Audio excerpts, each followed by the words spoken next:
Since the dawn of time, man has yearned to communicate directly with each other and with the world. At the same time, man yearns to create art, some for better and some for worse. Combining these two yearnings creates the everlasting role of a writer. Many writers have used their free will to create meaningful, multifaceted, and thought-provoking works for the world to enjoy. However, a lot of them just use their free will to make complete dog shit. Yeah, in the writing sphere, there are inevitably going to be many stinkers alongside the Shakespearean works that audiences crave, and they will gain as much notoriety as their good counterparts gain fame. This is especially true for music because there's just so much you can do with musical writing that the possibilities for making something terrible are endless. That's the topic of today's video. I want to review some of the most famous, terrible lyrics known to man and decide which one truly is the worst. At least, that's what I would say if all of these guys didn't already do that. Yeah, I'm well aware that this has been done before, but I still want to take a more analytical approach to the whole looking at bad lyrics thing. However, there's one issue. I don't know which one I should pick. When looking for a bad line to dissect, I remember two YouTube channels that I used to watch, Hivemind and Brad Taste in Music, doing a whole March Madness style bracket of these bad lyrics to decide which one was the worst. I watched this video for inspiration and I gotta say, they chose some really bad ones. Like, I'm almost impressed that they were able to find some of these. Now, some of the lyrics I had already had down as possible victims for this video were in this bracket. But there was one line that the Hivemind boys and Brad especially tore to shreds that I hadn't accounted for. A line they simply dubbed, "Lil Mabu is a genius," or "Mabu, I like purple," if you prefer that title. This lyric, of course, is said by rapper Lil Mabu on his song Mathematical Disrespect. I bring this lyric up as a standout because, and spoiler alert for the bracket video, Mabu I Like Purple won the entire bracket. Now, initially, I was very confused by this. I mean, yeah, the lyric was bad, but it won against some extremely strong contenders, such as the infamous Rick Ross "She Ain't Even Know It" line that was so bad it lost him a Reebok sponsorship, as well as the Logic bar that makes fun of his song about suicide prevention. So I decided to look at the Mabu I Like Purple line to see if it was really worthy of the title of worst bar of all time.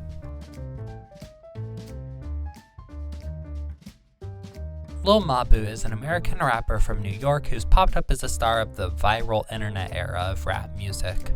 This is mainly due to his marketing. His whole thing is that he makes hardcore drill rap about gang activity, hooking up with hot girls, and getting money. But he's actually just a white kid from Manhattan with rich parents and a private school education.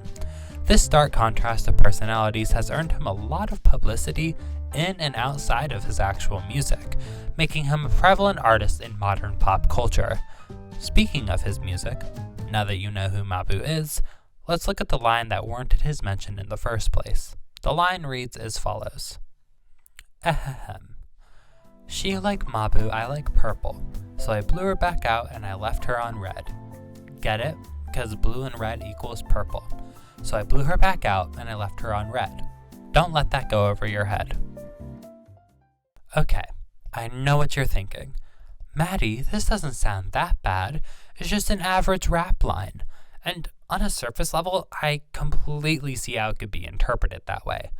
However, if you look deeper into it and really pick it apart, it's much worse than you think it is. For example, let's begin with the first two words of this entire lyric, she like. Okay, so two things right off the bat. Firstly, the casual and conversational nature of the phrase she like implies that the declaration following these two words is a completely normal thing for someone, in this case Mabu's girl, to say. This also implies that this was just said out of the blue. You can listen to the whole song, there isn't any prior context to this line. Especially considering the next line in the lyric, it's already not off to a great start. Now to the highlight of the lyric. Mabu, I like purple. Okay, I'm just gonna cut straight to the chase. The way this is phrased is super weird. Like, it's not even my favorite color is purple or I like the color purple. It's just, I like purple. Which brings me to my main point about this line. Nobody says this. This is not a normal thing to say in day-to-day conversation. If it was phrased differently, sure, it could be a fine thing to say during, like, I don't know, an icebreaker of some kind. But just saying I like purple makes zero sense. It makes even less sense when paired with the previous bit to make she like Mabu, I like purple. When put together, these lines imply that this is a line normally and casually said by Mabu's girl, without any context or thought preceding it. She just declares her liking of purple to Mabu out of nowhere, which, again, might I add, is something that nobody does. Even with just this first line, this lyric brings up so many questions. It only gets worse from here with the next bit, though. So I blew her back out and left her on red. Alright, it doesn't take a genius to figure out what Mabu is going for with this line.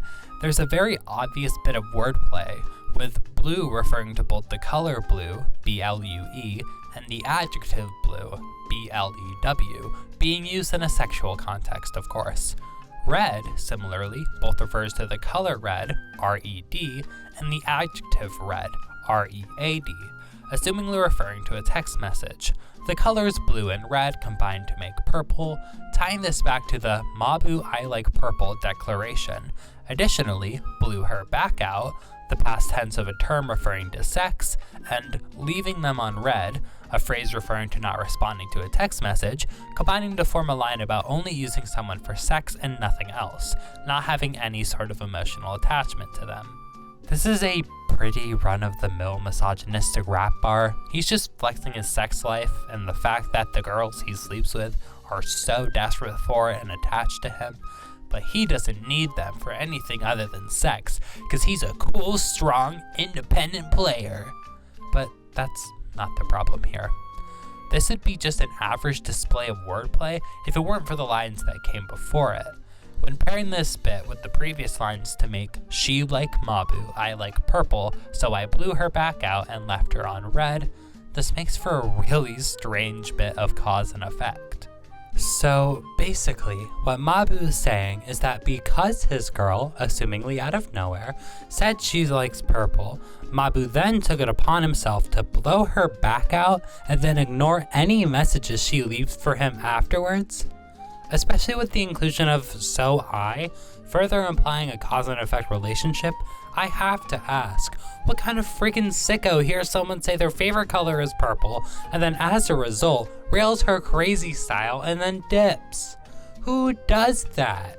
Like, I get it was for the sake of wordplay and all that jazz, but thinking about it realistically, this is such an absurd scenario that I can't help but look at Mabu a little strangely for it. Like, I can just imagine a girl telling her friend that she's gonna go on a date with Lil Mabu, and in response her friend tells her, okay, but whatever you do not use favorite colors as an icebreaker. Once he hears you like purple, it's a wrap. You will get screwed literally and figuratively. Don't do it, Jenny. Like, I don't even want to know what happens when Mabu's girl says she likes other colors. Okay, sorry, back on topic. What makes this line extra absurd, however, is its second half, where he proceeds to, and I'm not joking here, pause the song to ask the listener, get it? 'Cause blue and red equals purple.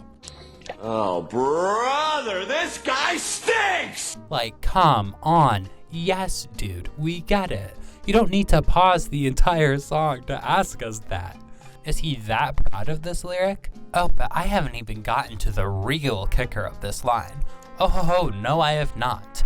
The real nail in the coffin is, without a doubt, the final line of the lyric. Don't let that go over your head. Excuse me? I cannot believe that this guy has the nerve, the gusto, to tell his audience to not let his line go over their heads. This implies that he thinks this bar is of Shakespearean quality, so complex that his audience couldn't even begin to comprehend the genius of his hot bars and wacky wordplay. I'm sorry to rain on your parade, Mabu, but It's not that good. And even if it was, in what world do you say this after a line? Hello? You don't see any other rappers doing this? Like when Lil Wayne said real G's move in silence like lasagna, he didn't follow that up with, heh, get it? Cause lasagna has a silent G? I know, it's awesome. So don't let that one pass you by. It's Wheezy, baby. Like, no. No, he did not. Because unlike Lil Mabu, Lil Wayne has enough charisma and coolness to let his clever wordplay speak for itself. By doing all of this explaining to his audience, Mabu just comes off as overcompensating. Paired with the fact that the album the song comes from is called Young Genius, this entire line leaves a really bad taste in my mouth. And I'm sure that's part of his marketing, and I'm just falling victim to his orchestrated and methodically crafted persona. And if so, congratulations, Lil Mabu. You win! I fell for it. You happy?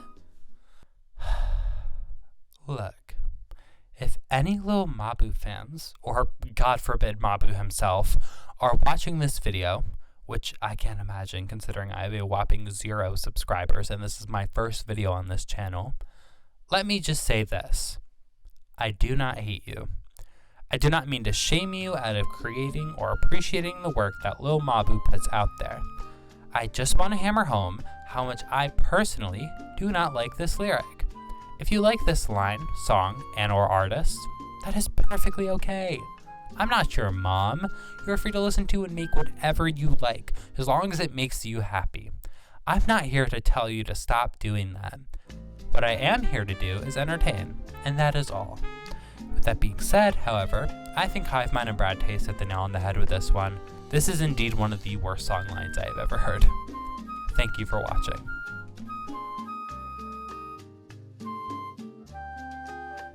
Hey, thank you if you made it this far. This is my first video ever on YouTube, so I appreciate you sticking it out until the end. Not to be super generic or whatever, but if you could like this video and maybe even subscribe if you enjoyed this video, it would genuinely mean the world and help launch this little project off the ground. Thanks again, and I'll see you in a bit. Toodles.